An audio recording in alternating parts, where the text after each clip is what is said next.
Hola, ¿qué tal? Les saluda Alejandro Ríos y es un placer para mí compartir con ustedes la presente actividad en la que vamos a explorar la temporización de un motor de corriente directa. Para la actividad vamos a usar el sistema que tenemos en pantalla, el cual consta de un motor DC, ¿sí? Que lo tenemos aquí, una fuente, interruptor, transistor BJT PNP, transistor BJT NPN, un interruptor de pulso o de botón, un capacitor de 100 microfaradios y esto tenemos también acá un resistor variable, ¿sí? Bien, entonces básicamente en el sistema lo que podemos apreciar es que para que funcione nuestro motor necesitamos corriente tanto por parte del colector del BJT PNP como del BJT NPN, ¿sí? Para que se dé eso necesitamos corriente de base en el NPN.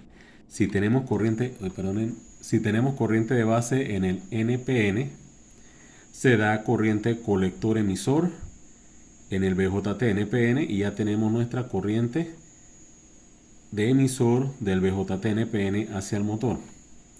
Además, si tenemos esa corriente colector emisor en nuestro BJT NPN, tenemos corriente saliendo del PNP, ¿verdad? Del BJT PNP.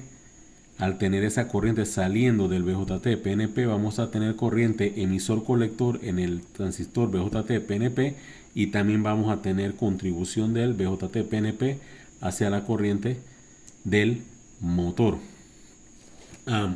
Pero con el sistema tal y como lo tenemos de activarlo, lo que va a pasar es que primero se nos va a cargar el capacitor, ¿sí? Primero se nos va a cargar el capacitor y una vez que se cargue el capacitor, vamos a tener que ya no nos va a estar circulando corriente de base al transistor BJT NPN y se nos debe detener el, el motor.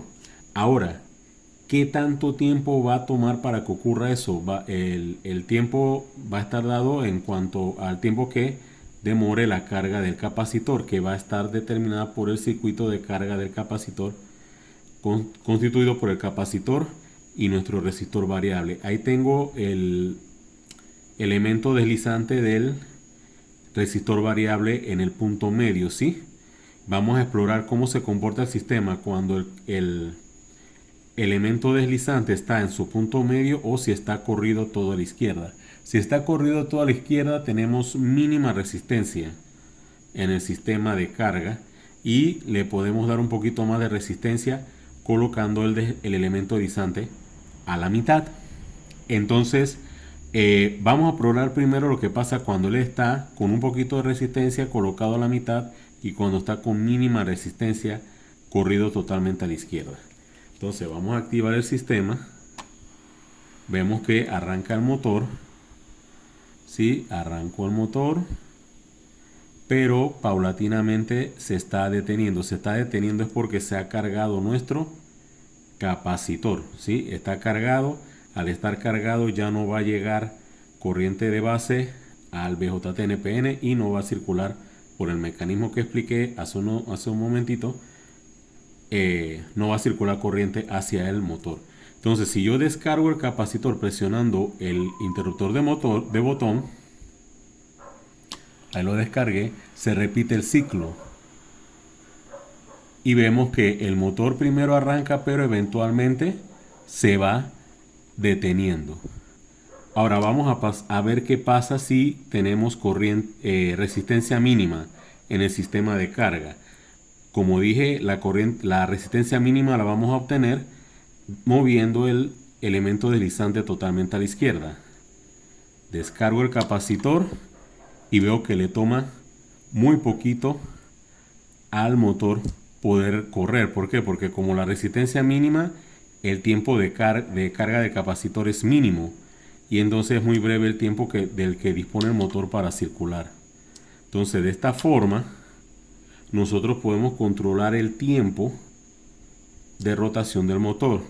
Si yo vuelvo a activar el interruptor para descargar el capacitor teniendo el resistor variable en el punto medio, es decir, incrementando la resistencia, aumento el tiempo de carga del capacitor y entonces va a girar el motor por más tiempo.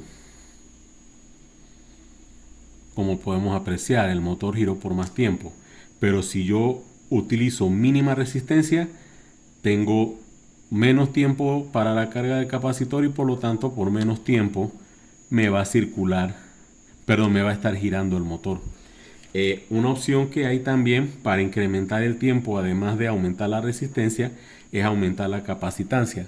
Recordemos que en el caso de los capacitores, cuando están conectados en paralelo, su capacitancia aumenta. Así es que tengo aquí un capacitor de 100 microfaradios, le voy a conectar en paralelo uno de 470 microfaradios, ¿sí? Y voy a repetir la experiencia para ver qué pasa. Debería aumentar el tiempo de giro del motor teniendo resistencia mínima. Descargo y veo que efectivamente ha aumentado un poquito el tiempo de rotación del motor.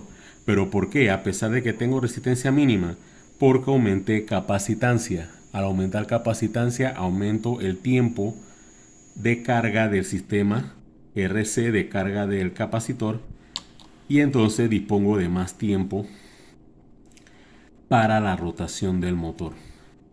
Bien, esa era la actividad que quería compartir con ustedes. Espero les haya gustado, que sea de su interés y bueno, que estén bien. Saludos.